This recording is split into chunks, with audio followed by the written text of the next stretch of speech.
So what do we need to be aware of? What do we need to look at? How do we handle it? With lots of additional access, with lots of additional services running, we're also moving to platforms that are commonly shared. We don't have that great huge 5ESS out there that we can control and constrain access to, the code base for which is very well protected. We're now looking at distributed server infrastructures that are robust, they're low cost, but the problem now is that with an ocean of asterisks out there coming in wanting to go connect to me, each of those individual platforms now presents a risk that it's much easier to compromise, much easier to take control of than it has been in the past. We need to start looking at protections that are going to help us insulate ourselves from now this much broader world of potential risks and attacks that are coming at us. My favorite story around this is, does everybody remember a few years back the Paris Hilton cell phone hack?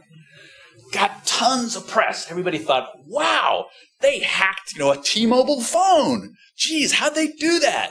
They actually got into the phone, right? Nah, they didn't get into the phone. If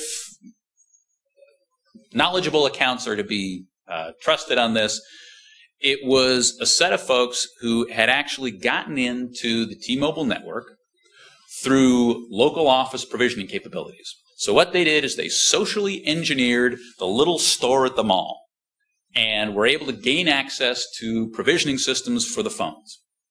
So they, called them up and said, "Oh, hey, we're Joe from, IT. Is your server working right?" And the guy at the mall said, "Oh, well, it seems to be. Sure. Well, what password are you using?" They said, "Oh, I'm just using the regular password of XYZ." And they said, "Oh, okay, thanks. Bye." Logged into the system, bang, they get access to the provisioning app. Turns out the provisioning app is running on a Sun server that is unpatched. And they're able to go SQL inject a hack initially to gain access locally to that server. That provides a toehold. They were in the T-Mobile network for 18 months before the Paris Hilton cell phone hack was there. They could have done a lot. What they wound up doing was annoying their other friends by changing their sidekick passwords and doing things like that and sort of being yeah sort of stuff at each other for a while. And somewhere in the process happened to stumble across the server that held the backed up information in Paris Hilton's phone. And at some point, they browsed around enough and realized, holy cow, here was something interesting, and off they went. But the underlying story behind that was that what got them in there was all of these traditional attack techniques.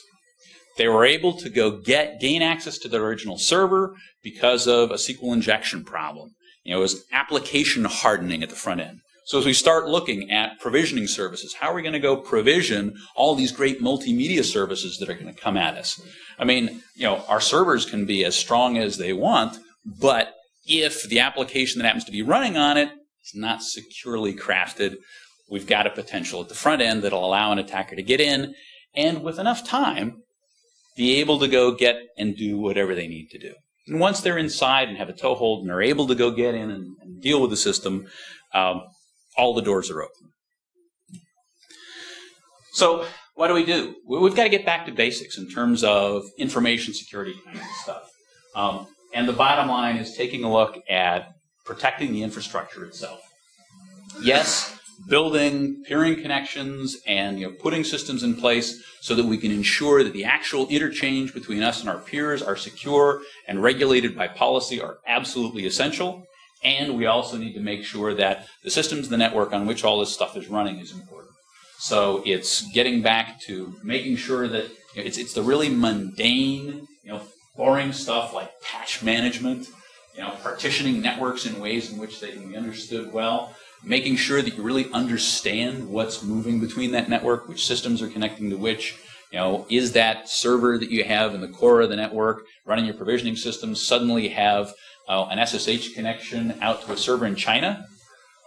I guess my admin might be in China this week. Maybe not. Who knows? But you need to do things like that. And, of course, when you start looking at identity and access management at the back end of this, it's important, of course, to be able to know who's on your systems, to be able to onboard and offboard administrative folks to make sure that the folks who are on your systems who have access to do those more critical activities are kept well controlled, managed, and monitored. So with successful mitigation of a lot of these threats, you've got the ability to, at the outset, understand what those exposures happen to be. Be aware that those things that are out there, and of course, a comprehensive analysis can help you to avoid any of those nasty snags that will come to bite you somewhere down the road in the press.